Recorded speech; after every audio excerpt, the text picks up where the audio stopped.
नमस्कार श्रोताजन। जय श्री कृष्णा। श्री कृष्ण गोविंद हरे मुरारी, हे नाथ नारायण वासुदेवा। श्री कृष्ण गोविंद हरे मुरारी, हे नाथ नारायण वासुदेवा। आज मैं आपको श्याम सुंदर श्री कृष्ण के परम भक्ता भाग्यमती मालिन की कथा सुनाऊंगी। मथुरा की मालिन अपने सिर पर टोकरी में साग पात फलों इत्यादि को रखकर ब्रज आया करती थी बेचने। ब्रज बेचने इस लालसा से आती कि मुरली मनोहर श्याम सुंदर के दर्शन हो जाए। उसका मन हमेशा लालित रहता था कि श्री कृष्ण का स्पर्श फल देते समय प्राप्त हो जाए, श्री कृष्ण का प्रेम प्राप्त हो जाए, श्री कृष्ण को ये आँखियाँ देखकर निर्मल हो जाए। इतना उसके हृदय में श्री कृष्ण के प्रति अगाध प्रेम था कि जब वो मथुरा से अपने भांड को सिर पर रख के चलती तो उसका मन श्री कृष्णमय हो जाता था। ध्यान में यही सोचती रहती कि मैंने श्री कृष्ण का हाथ पकड़ा है, स्पर्श किया है, गलबहियाँ ली है, चुम्मी ली है और अपने हाथों से उनको फल दी हूँ, खिला रही हूँ, उनके साथ नाना लीलाएं कर रही हूँ, उनके दर्शन प्राप्त हो रहे हैं। उसका मन जो है हमेशा श्री कृष्ण के ही चरणों में लगा रहता। लेकिन श्री कृष्ण तो है टेढ़े, उनकी रीति कौन जानता। ब्रज में तो कहानी बिल्कुल उल्टी बह रही थी। जब ये आती ब्रज में फलों को बेचने, साग पात को बेचने और गलियों में कहती फल ले लो री, फल ले लो री, और जिह्वा तो कहता फल ले लो री, फल ले लो री, पर मन और आँख तो चंचल था श्री कृष्ण को देखने के लिए, खोजती रहती थी। पर श्री कृष्ण जानबूझ के उसकी दृष्टि में जब पड़ते नहीं तो कैसे वो देख लेती। जब श्री कृष्ण भाग रहे हैं तो वो कैसे पकड़ सकती थी। श्री कृष्ण के दर्शन की इच्छा से वे दिन भर नंद भवन में बैठी रह जाती। प्रेम की ये रीत तो आप लोगों को पता ही है कि प्रेमी जितना प्रेम करे और जिससे प्रेम करे और वो दूर भागे तो प्रेम और ही तड़पाता है, और ही पाने की इच्छा होती है, और ही दिल तड़पता है, और वह उस प्रेम में मधुरता भी बहुत आ जाती है महाराज। तड़पन में ही मधुर प्रेम भक्ति का स्वाद रहता है। और जब ये नहीं देखती श्री कृष्ण को और अपने भांड को सिर पे लिए मथुरा चली जाती, तब भी उसका मन विहंगम यानी मन रूपी पक्षी ब्रज में ही रह जाता और अपने स्वकल्पित लीलाओं से श्री कृष्ण का दर्शन करता रहता।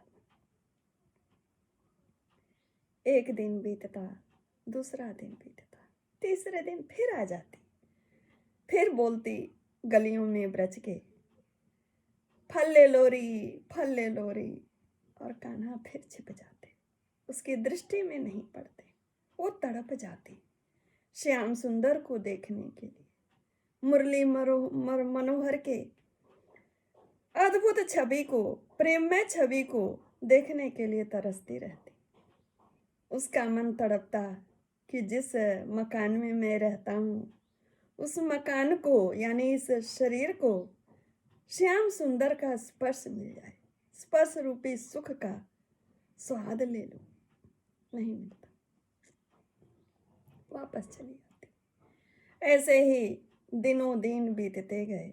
अब तो मालिन की ये दशा हो गई कि संसार उसको भाता ही नहीं था। हर जगह श्री कृष्ण ही दिखते थे, श्री कृष्ण में यह संसार दिखता था। श्री कृष्ण के अलावा वह कुछ भी न जानती, किसी चीज का भी सुध भी नहीं रहता। श्री कृष्ण के प्रेम में हमेशा पड़ी रहती। समय बीता, एक दिन ये सिर पर भांड बर्तन को रखी, साग पात रखी, फलों को रखी, और फिर दर्शन और स्पर्श की आशा लिए ब्रज की गलियों में घूमने लगी। फल ले लोरी, फल ले लोरी। उसके पूर्ण समर्पण के भाव से श्री कृष्ण व्याकुल हो गए। कहाँ तो भक्त से भाग रहे थे, और उनकी लीला ऐसी कि भक्त से भागते हैं और जिसको मारना रहता है उसको अपने पास बुलाते हैं जैसे पुतना। लेकिन आज ये उस मालिन को बुलाए नहीं, खुद ही इतने अधीर हो गए श्याम सुंदर मालिन का दर्शन करने के लिए, मालिन को प्रेम प्रदान करने के लिए, कि अपने हाथों में अनाज भर लिए। हाथ उनके इतने सुंदर थे, कमल के पुष्प की तरह लाल हाथ, जैसे सूरज भगवान उगते हैं और उनका प्रकाश रहता है, उसी तरह उनके हाथ के रंग थे। शरीर के रंग श्याम सुंदर, श्याम रंग था, खूब सुंदर, जिसका वर्णन कोई नहीं कर सकता, देख के भी कोई नहीं कर सकता। अनुभव में भी कैसे अनुभूत होता है, वह तो अलग अलग भक्तों की अपनी अपनी प्रीत है। महाराज ये अपने अंजुली में अनाज भरे और दौड़ पड़े मालिन से मिलने। ऐसा लग रहा था कि अब न देर हो। दौड़ते जा रहे थे, अंजुली से अनाज गिरते जा रहे थे, और झट से दौड़ के गए, अंजुली के अनाज को उसके भांड में डाल दिया। मालिन की प्रसन्नता को मैं इन शब्दों से नहीं कह सकती। आप महसूस करिए, जो इतने दिनों उनके प्रेम पाने के लिए ब्रज में आ रही थी, भटक रही थी, अपरोक्ष रूप से शरीर उन्हीं के पास था, और आज उनके दर्शन मिल रहे हैं तो उसको कितने प्रसन्नता होगी। कौन समर्थ है बोलने के लिए। उसने झट से अपने बर्तन से हाथ भर के फल निकाले और गोविंद के कोमल कर कमलों में रख दी, और रखते समय स्पर्श पाई। उस सुख का क्या वर्णन किया जाए, जिस प्रेम को पाने के लिए मालिन इतने दिन से तड़प रही थी। आज हरि श्री कृष्ण ने वह प्रेम भक्ति उसको प्रदान कर दिया। उसको क्या पता इस अमूल्य प्रेम के बारे में, उसे तो बस प्रीत थी, मिल गया। श्री कृष्ण अपने भक्तों को छोड़ते नहीं, जब तक उन्हें अपने श्री चरणों में पूर्ण समर्पण करा नहीं लेते तब तक छोड़ते नहीं, और पूर्ण समर्पण करा के अपने में ही लीन कर लेते। मालिन को क्या पता था कि मैं तो साधारण फल दे रही हूँ, और श्री कृष्ण भक्ति और अपने प्रेम स्नेह सानिध्य रूपी अपूर्व फल को मेरे हाथ में प्रदान किया। उसकी जो खाली टोकरी थी वह प्रेम, मतलब असीम अमूल्य प्रेम भक्ति रूपी मड़ियों से भर गया। उसका हृदय और मन नाचने लगा। श्री कृष्ण को वो अपने छाती से लगा के, उनके कंधे पर सिर रख करके ऐसे सुध बुध खो के पड़ी रही, जैसे लगा एक हो गई हो। श्री कृष्ण में लीन हो गई हो। उस अपरिमित प्रेम को हम अब क्या जानेंगे। बस चाहत रहती है इन कथाओं कहानियों स्वाध्याय ध्यान भजन के द्वारा पाने की कोशिश करो।